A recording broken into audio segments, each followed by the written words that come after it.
अवाजी समातुन ताई radio voice of Sindh London.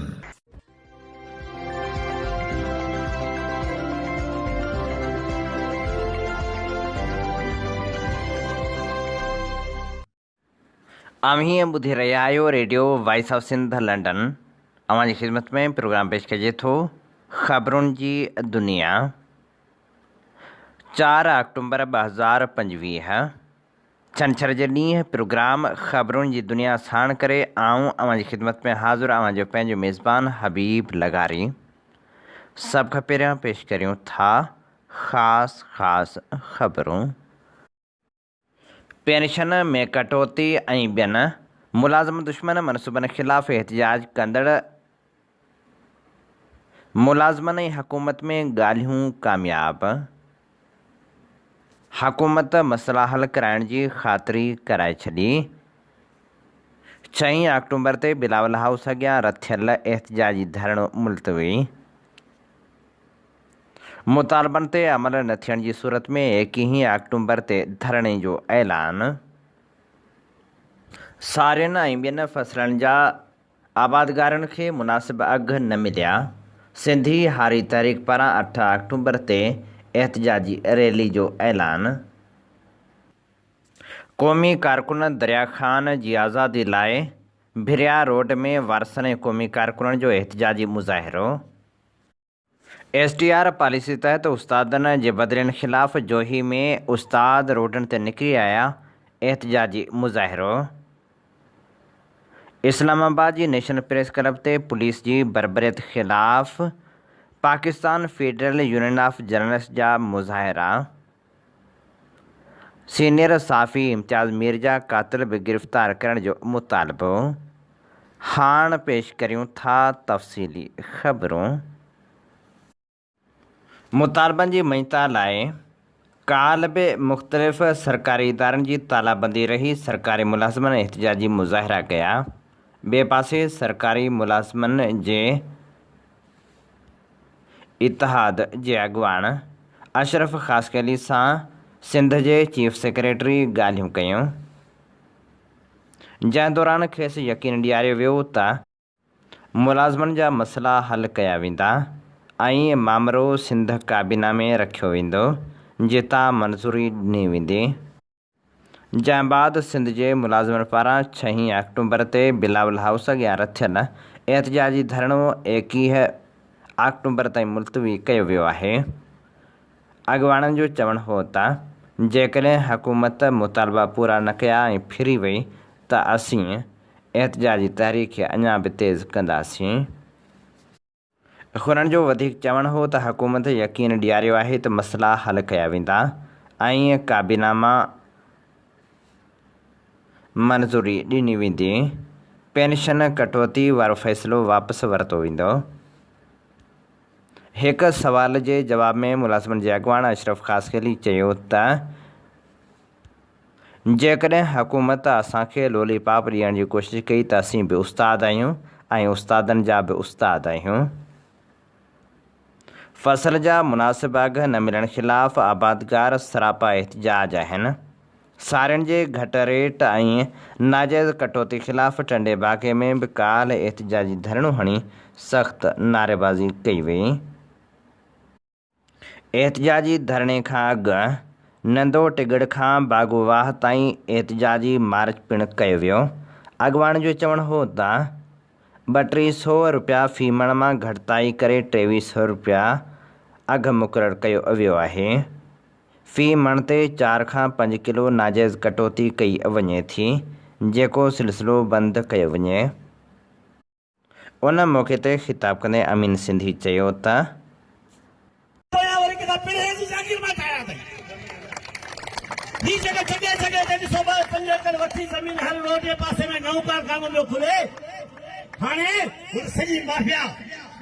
Sugar के खत्म कयो, हाणे राइस पेंट थियो त हाणे उन सॼनि बदमाशनि जी नज़र वरी असांजे बचनि जे अन्न जे दाननि ते आहे।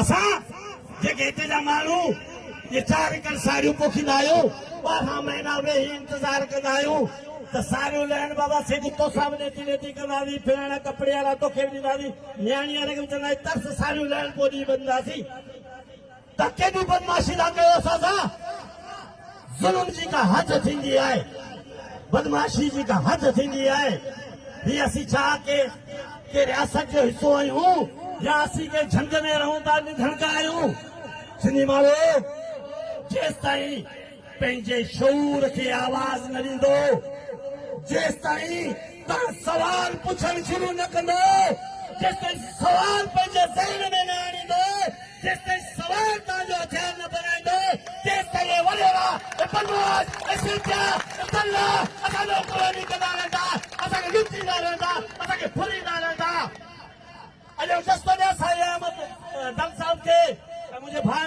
कारे पंहिंजो हक़ सचल खे मूंखे यकीन ॾाढो दावा सां थो चवां कल्ह ही चौको ही बदर चौको हकीम हाले पोइ हिकिड़ो तां निकिरंदो टे न्याणियूं वठी शहर गॾिजी वेंदो कंहिंसां बि ज़्यादती थिए के कॾहिं गाॾी वारे सां थिए के मिस्किन मज़दूर सां थिए के सेठ सां न उहो माण्हू यकीन ॾाढो मूंखे हिन रूप में मिलिया नी ॿीहर असां वरी बि रोडनि ते आहियूं तव्हां माण्हुनि जो साथ आहे असांजा ॿ 4 एकड़ हूंदा मकाननि में किथे मज़दूरी करियूं था पर गुज़िरियल साल में एतिरा पैसा टोड़ियासीं जो चैन सिधी नथी थिए सारियुनि मां ठीकु आहे ज़ुल्म आहे 3300 रुपया हलियो पियो 15-20 ॾींहं अॻु में खणी अची 2100 मुंहिंजी पेट जी बादशाही आहे छो डॉलर खे अरे बाबा इंडिया सॼो जिते चांवर राइस सां बेल्ट आहे वो सॼो इंडिया वारो जेको जालंधर वारो इलाइक़ो उहो ॿुॾी तबाह थी वियो पंजाब सॼो सारियूं ॿुॾियूं छो साईं ताइवान ऐं सिंगापुर जूं सारियूं चवनि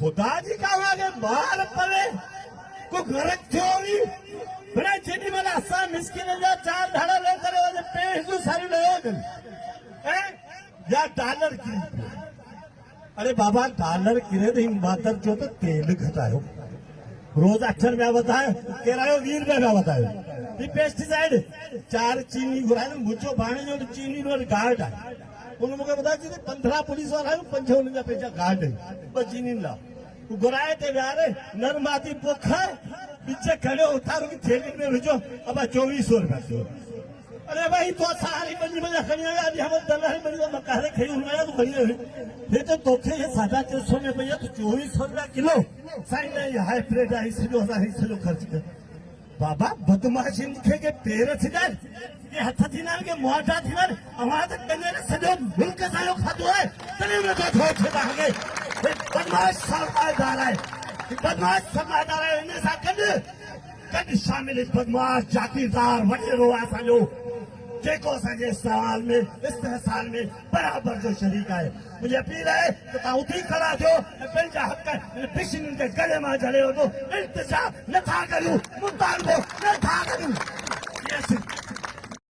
सिंधी हारी तहरीक पारां जागीरदारी निज़ाम कारपोरेट फार्मिंग कालाबाग डैम समेत समूरनि डैमनि ख़िलाफ़ ऐं ज़रई जिन्सूं ॿाहिरि मुल्कनि मां घुराइण ऐं सिंध जे आबादगारनि खे मुनासिब अघ न ॾियण ख़िलाफ़ 8 अक्टूबर ते हैदराबाद में एहतिजाजी रैली कढी वेंदी।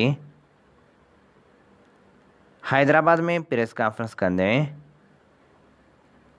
सिंधी हारी तहरीक जे मरकज़ी सदर ग़ुलाम मुस्तफ़ा चांडियो, मरकज़ी जनरल सेक्रेटरी दरिया ख़ान ज़ौर, मरकज़ी अॻवान डॉक्टर दिलदार लगारी, एडवोकेट इस्माइल ख़ास खेली ऐं रियाज़ पेचूहे चयो त पाकिस्तान हिकु ज़रई मुल्क आहे ऐं ज़रायत असांजी मईशत जी करंगे जी हॾी आहे, पर बदकिस्मती सां पाकिस्तान ख़ासि करे सिंध में हुक्मरान तबिके अहिड़ियूं पॉलिसियूं इख़्तियार कयूं आहिनि जेके हारियुनि आबादगारनि ऐं ज़रई मज़दूरनि खे तबाह ऐं बर्बाद करे रहियूं आहिनि। हारी आबादगार ऐं ज़रई रोज़गार ते ॿधल ख़ानदान शदीद ॾुखनि बुख ऐं बदहाली जो शिकार आहिनि। सिंध जे हुक्मराननि ज़राइत खे तबाह करे हारियुनि ऐं निढनि आबादगारनि जो मुआशी क़त्लेआम जारी रखियो आहे।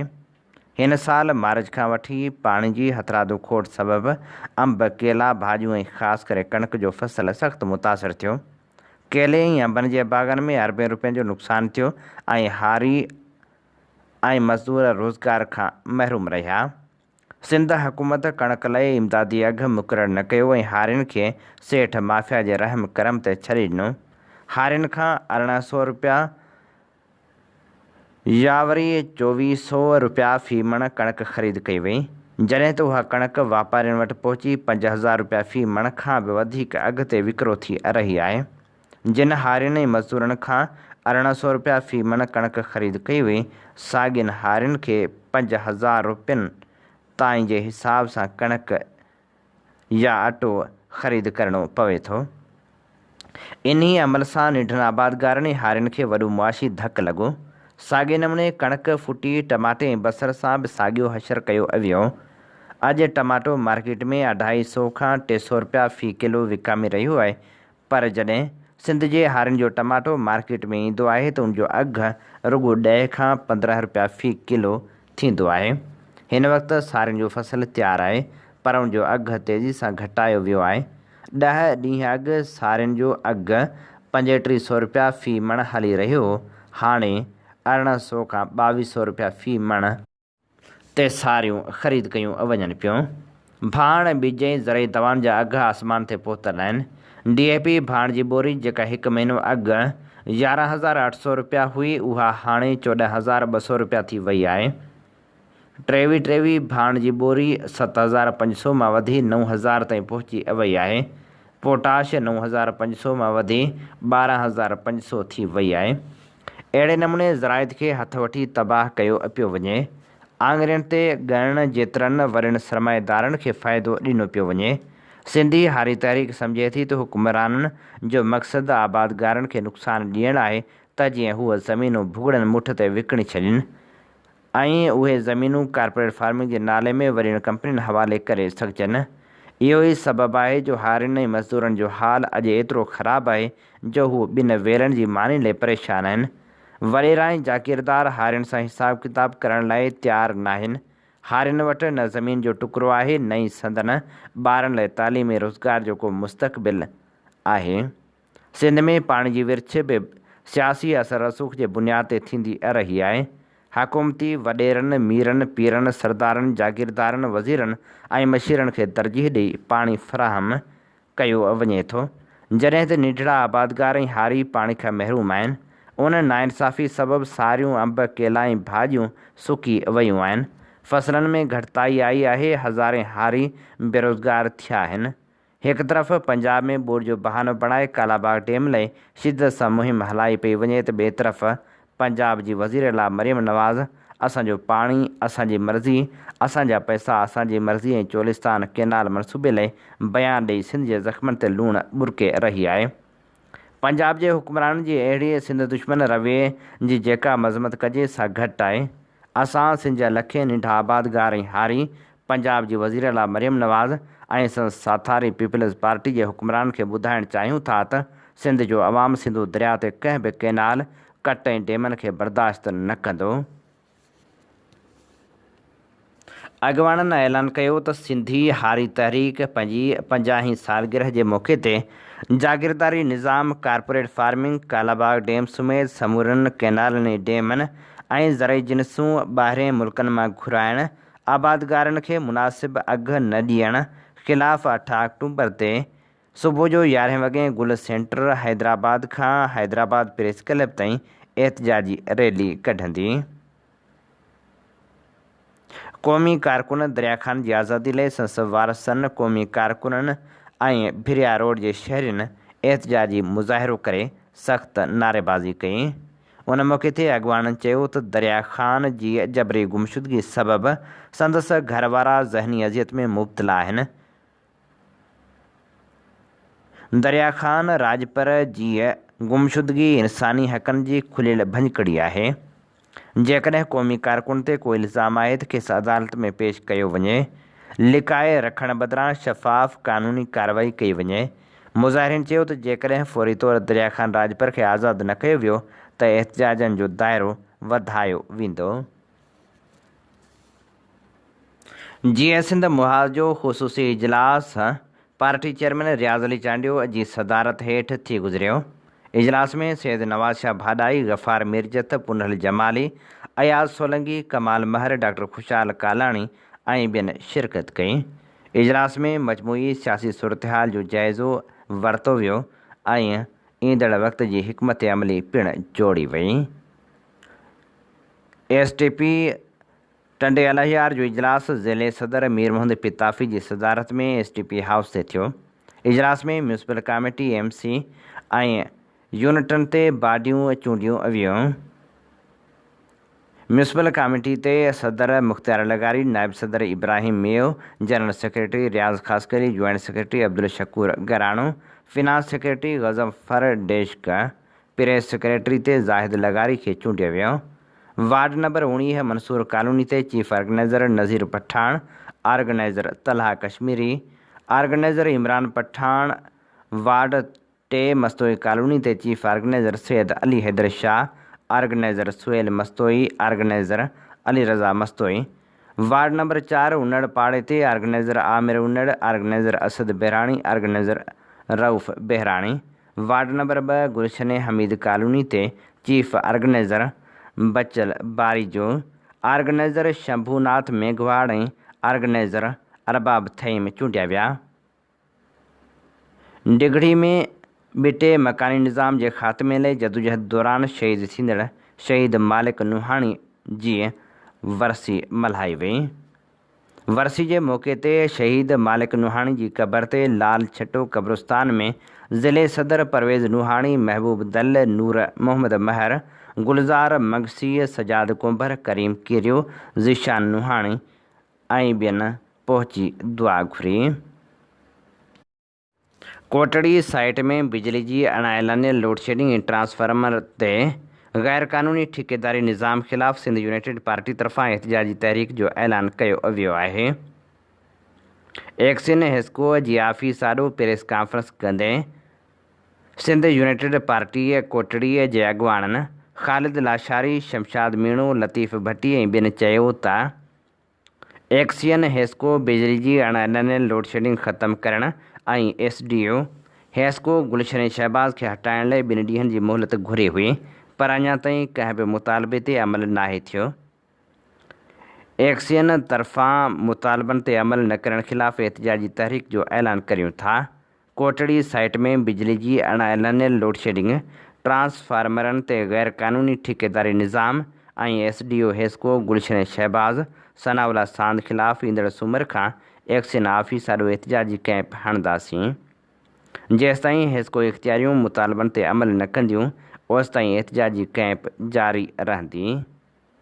वारह शहर में वधंदड़ बदअमनी मंशा जे विकिरे ख़िलाफ़ SUP वारह पारां एहतिजाजी रैली कढी वई, जेका शहर जे मुख़्तलिफ़ चौराहनि खां थींदी फाज़िल राहू चौक ते पहुती, जिते धरणो हणी सख़्त नारेबाज़ी कई वई। उन मौक़े ते अॻुवाणनि मुतालबो कयो त फ़ौरी तौर ते मंशा जो विकिरो बंदि करायो वञे। शहदादकोट जे मस्तोई मोहल्ले रोड समेत शहर जे अक्सर रोडनि जो तरक़ियाती कम न थियण ख़िलाफ़ SUP जे सॾ ते एहतिजाजी मुज़ाहिरो करे धरणो हंयो वियो। Pakistan federal union of journalist जे सॾ ते सोबोदेरो यूनियन ऑफ जर्नलिस्ट पारां इस्लामाबाद जी नेशनल प्रेस क्लब में पुलिस जी बरबरियत ऐं पुलिस गर्दी ख़िलाफ़ एहतिजाजी मुज़ाहिरो कयो वियो। नेशनल प्रेस क्लब राणीपुरा आॾो कयल एहतिजाजी मुज़ाहिरे जी अॻुवाणी क़ुर्बान अली मंगी करे रहियो हो, जॾहिं त एहतिजाजी मुज़ाहिरे में फ़िदा सरकी, इरफ़ान सहतो, गुल हसन चांडियो, नदीम शेख, अली मर्दान शाहाणी, साजिद करबलाई, ज़फ़र ख़ासख़ैली, अब्दुल कादिर रिंद, महबूब सहतो ऐं ॿियनि वॾे अंग में शिरकत कई। उन मौक़े ते अॻुवाणनि ख़िताब कंदे चयो त नेशनल प्रेस क्लब इस्लामाबाद में पुलिस जी बरबरीअ जी सख़्त मज़म्मत करियूं था। हुननि मुतालबो कयो त जवाबदार अहलकारनि ख़िलाफ़ कार्रवाई कई वञे। उन मौक़े ते इम्तियाज़ मीर जे क़ातिलनि जी गिरफ़्तारी जो पिणु मुतालबो कयो वियो। Pakistan federal union of journalist जे सॾ ते थियल एहतिजाजी मुज़ाहिरे में मुख़्तलिफ़ इलाइक़नि जा सहाफ़ी पिणु शरीक थिया। टंडे ग़ुलाम हैदर में साड़ियुनि जे अघ में घटिताई करण ऐं नाजाइज़ कटौती करण ख़िलाफ़ डोकियावाह मोरीअ बस स्टॉप ते एहतिजाजी मुज़ाहिरो करे नारेबाज़ी कई वई। STR पॉलिसी में सीनियर उस्तादनि खे इंतकामी कार्रवाई तहत बदिली करण ख़िलाफ़ उस्तादनि जोही में जोही दादू रोड ते एहतिजाजी मुज़ाहिरो कयो। सीनियर उस्ताद गुलाम मोहम्मद लुंट, अशरफ सुमरो, अब्दुल हफीज़ लगारी, रियाज़ हुसैन लगारी, अली मुराद गाॾही, माशूक पहवर, अयाज़ हुसैन रिंदई ॿियनि एहतजाज कंदे दाहियो त तालीम खाते पारां STR पॉलिसी में जोही जे ॿिनि सीनियर उस्तादनि गुलाम मोहम्मद लुंट ऐं अशरफ सुमरो खे इंतकामी कार्रवाई करे मैन प्राइमरी स्कूल जोही मां बदिली करे काछे जे स्कूल मोकिलियो वियो आहे। हुननि चयो त STR पॉलिसी में 55 सालनि जी उमिरि वारे जे प्रपोज़ल न ईंदो आहे, पर हीअ ॿई उस्ताद 55 सालनि जी उमिरि खां मथे आहिनि, पर ॿिन्ही उस्तादनि खे इंतकामी कार्रवाई करे बदिली करायो वियो आहे। हुननि चयो त मामले जो नोटिस वठी उस्तादनि जी STR बदिली वारो फ़ैसिलो वापसि वरितो वञे, ॿी सूरत में सेक्रेटरीट ऑफिस आॾो धरणो हंयो वेंदो। मटियारी अवामी इतिहाद जे अॻवान नसीर अहमद मेमण, फ़कीर मोहम्मद लाखो, अब्दुल रशीद ॾेथू, सरदार अयाज़ मेमण, हामिद कुरैशी, शुएब अहमद काका, गुलाम मुस्तफ़ा रिंद ऐं ॿियनि जी अॻवाणी में न्यू सईदाबाद टूल प्लाज़ा ते 10 अक्टूबर ते मटियारी टूल प्लाज़ा ख़िलाफ़ एहतजाजी धरणे जे सिलसिले में क़ौमी शाहराह ते एहतजाजी मुज़ाहिरो कंदे नारेबाज़ी कई वई। उन मौक़े ते अॻवान चयो त मटियारी ज़िले में ॿियो टूल प्लाज़ा गैर क़ानूनी तौरु ठहियो आहे, जॾहिं त 60 किलोमीटरनि ते टूल हूंदा आहिनि। हिन ज़िले में 35 किलोमीटरनि ते ॿियो टूल प्लाज़ा ठाहिणु गैर क़ानूनी आहे, जंहिंखे असां हरगिज़ क़बूल न कंदासीं।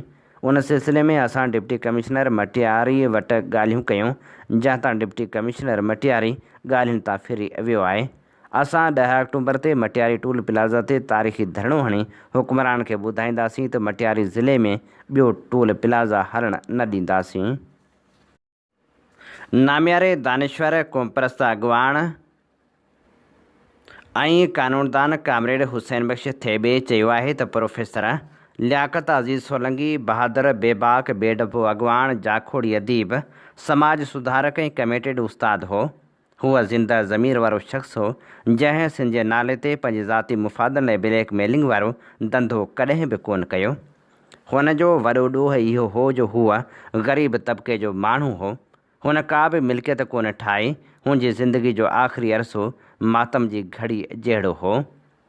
अहिड़नि ख़्यालनि जो इज़हार हुन सिंधी अदबी संगत शाख़ टंडे मोहम्मद ख़ान पारां अंजमन तरक़ी पसंद मुसनफ़ीन जे सहकार सां टंडे मोहम्मद ख़ान में मुनक़िद कयल सपला जे बानी अॻवान नामियारे अदीब दानिश्वर समाज सुधारक ऐं तालीमदान प्रोफेसर लियाकत अज़ीज़ सोलंकी जी 7वीं वरसी ऐं एवार्ड तक़रीब खे ख़िताब कंदे कयो।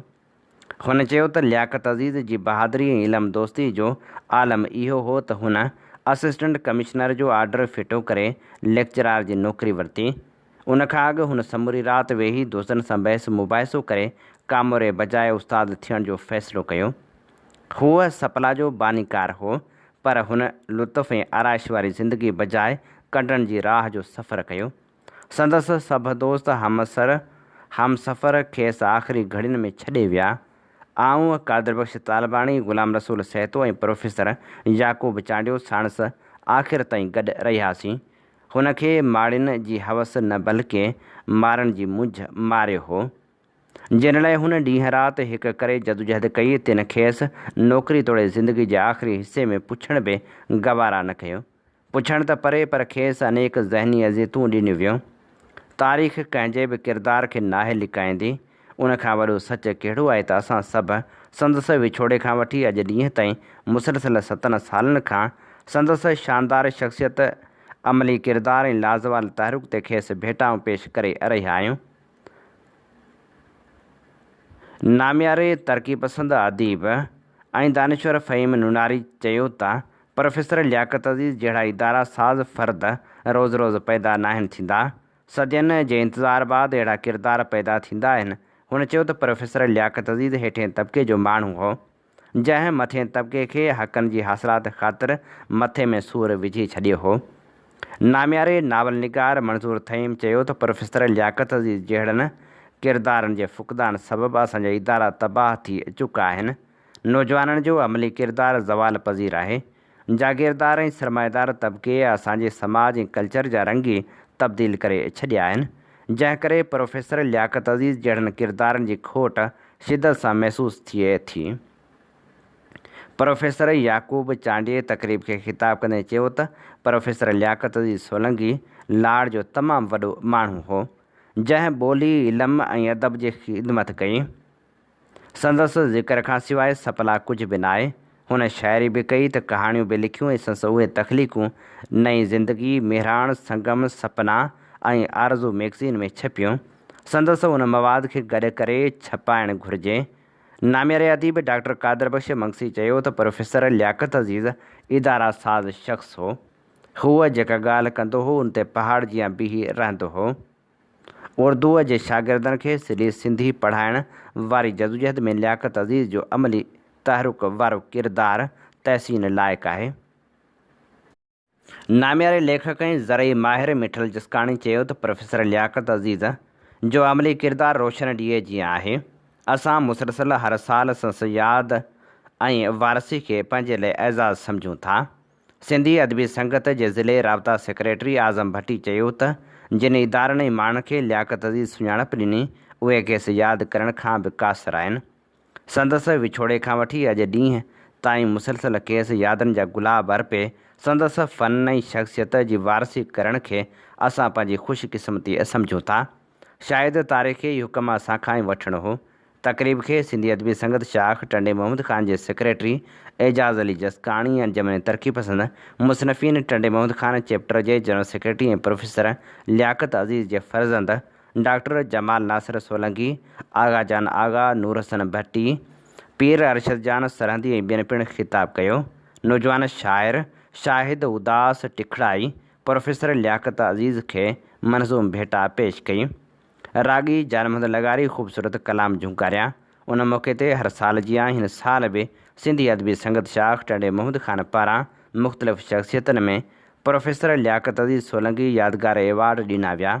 जंहिं मूजिबि बहितरीन अदीब तौरु डॉक्टर कादर बख़्श मंगसी खे, बहितरीन उस्ताद तौरु कलीमुल्लाह मेमण खे, बहितरीन शागिर्द तौरु यासिर बहिराणी खे ऐं बहितरीन समाजी वर्कर तौरु तारिक इक़बाल ख़ान पठाण खे यादगार एवार्ड ॾिना विया। सिंधी अदबी संगत शाख टंडे मोहम्मद ख़ान पारां शाख जी बहितरीन अदबी वर्करनि खे पिणु अदबी वर्कर एवार्ड ॾिना विया, जिन में परवानो भट्टी मजता एवार्ड 2025 बराए हुसन कारकर्दगी, मियाँ मुख़्तियार अली निज़ामाणी खे प्रोफेसर कादर बख़्श ज़ेब भट्टी मजता एवार्ड 2025, बहितरीन अदबी वर्कर अयाज़ लगारी खे प्रोफेसर फ़िदा सरहियो मजता एवार्ड, बहितरीन अदबी वर्कर नजीमुल्लाह घराणो खे प्रोफेसर पीर बख़्श प्यासी मजता एवार्ड, बहितरीन अदबी वर्कर जानमहद लगारी खे मोहम्मद आचर नज़ीर टिखड़ाई मजता एवार्ड, बहितरीन अदबी वर्कर फज़ल अहमद लगारी खे ॾिनो वियो। वरसी ऐं एवार्ड तक़रीब में मुख़्तलिफ़ इलाइक़नि सां वास्तो रखंदड़ हर मकतब फ़िक्र जे फ़र्दनि जे वॾे अंग शिरकत कई। सिंध सागर पार्टी पारां हैदराबाद में कामरेड हैदर बख़्श जतोई स्टडी सर्कल जी चौथी विहक में वैशी जीव जा निशान किताब पढ़ियो वियो। नामियारे समाज सुधारक सिंध समाजी सत जे चेयरपर्सन नवाज़ निज़ामाणी जी सालगिरह पिणु मल्हाई वई। कामरेड हैदर बख़्श जतोई स्टडी सर्कल जी चौथी विहक में वैशी जीव जा निशान किताब जो बाब ॿियों पालियल जानवरनि में वैशी जीव जा निशान पढ़ियो वियो। यादि रहे त हिन किताब जो पहिरियों बाब अॻे विहक में पढ़ियो वियो हो। किताब वैशी जीव जा निशान नामियारे दानिश्वर ऐं लेखक मोहम्मद इब्राहिम जोए जो सिंधी में तर्जुमो कयल आहे। जॾहिं त किताब जो इब्यास सारंग महर, नवाज़ निज़ामाणी, साहिब खाहोड़ी, अरबेलो खाहोड़ी, अयूब इनकलाबी, नदीम कलोड़े, उज़ैर अब्बासी ऐं इमरान खाहोड़ी कयो।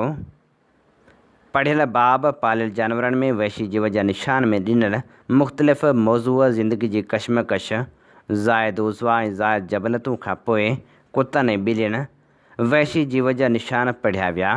माहवारी जबलत ऐं प्यार जे इब्यास बाद अॻवान जो नक़ल, कुदरत जो सिख्या घर, आसमानी ॿार, कुकड़नि जूं आदतूं अञा मुजज़ा थींदा, खंभनि वारा जबलवासी ऐं ॿियनि में वैशी जीव जा निशान ऐं ॿियूं ज़ाइद जबलतूं उनवाननि खे पढ़ियो वियो। सिंध सागर पार्टी पारां हुर कैंप हैदराबाद में हलंदड़ हफ़्तेवार कामरेड हैदर बख्श जतोई स्टडी सर्कल में समाज सुधारक सिंध समाजी सथ जे चेयरपर्सन नवाज़ निज़ामाणी जी सालगिरह पिणु मल्हाई वई। संदसि सालगिरह जो केक काटे खेसि लफ़्ज़नि गुलनि ऐं किताबनि जूं सुखड़ियूं ॾिनियूं वियूं। हिन मौक़े ते नवाज़ निज़ामाणी संदसि ताज़े थाईलैंड जी कयल यात्रा जो अहवालु ॾिनो। हुन सिंध ऐं थाईलैंड जे समाजी मुआशी सक़ाफ़ती सूरतहाल जो तक़ाबली जाइज़ो पिणु पेश कयो। पिरियालो ऐं भरपासे में बदअमनी, रोड रस्ता ॾोहारियुनि हवाले। वापारी खां लखें रुपया फुर मज़ाहिमत ते गोलियूं हणी खेसि ज़ख़्मी कयो वियो। पीरगोठ रोड ते खोसा पुलिस स्टाफ वटि नामालूम हथियारबंदनि वापारी अब्दुल वहाब राजपूत खे यरगमाल बणाए 3 लख रुपया रोक रक़म फुर कई। मोबाइल, मोटरसाइकिल ऐं ॿियो क़ीमती सामान पिणु फुर करे विया। मज़ाहिमत ते हथियारबंदनि गोलियूं हणी खेसि सख़्तु ज़ख़्मी करे छॾियो। ॻोठाणनि पहुची पुलिस खे इतला कयो ऐं ज़ख़्मी खे इमदाद लाइ मक़ामी अस्पताल पहुचायो, जिते संदसि हालत ॻणती जोगी ॿुधाई पई वञे। ख़ैरपुर जे ख़ानगी स्कूल में उस्ताद शागिर्द ते तशदुद कंदे संदसि मथो फाड़े छॾियो। लुकमान में 7वीं क्लास जे शागिर्द मोहम्मद जवाद पुट आगा आतिफ़ ते उस्ताद तशदुद कयो। क्लास टीचर खां पाणी पीअण जी मोकल वठी वियुसि त ॿिए उस्ताद कावड़ जी तशदुद जो निशानो बणायो। ज़ख़्मी शागिर्द जो वधीक चवणु हो त भित में टकरूं हणायूं वियूं, मथे में सख़्तु धक लॻण सबबि रतु वहणु शुरू थियो। जॾहिं त वारसनि पारां मुतालबो कयो वियो आहे त उस्ताद ख़िलाफ़ क़ानूनी कार्रवाई कई वञे। ॾोकरीवासी नौजवान कराची मां वापसि ईंदे पुरअसरार नमूने गुम थी वियो आहे। 20 सालनि जो मुजाहिद जलबाणी गुम थी वियो आहे। वारसनि पारां ॻोल्हा में मदद जी अपील कई वई आहे। हीअ असीं अवां जी ख़िदमत में पेश करे रहिया हुआसीं ख़बरूं। इन ते ई प्रोग्राम ख़बरुनि जी दुनिया जो वक़्तु पुॼाणी ते पहुचे थो।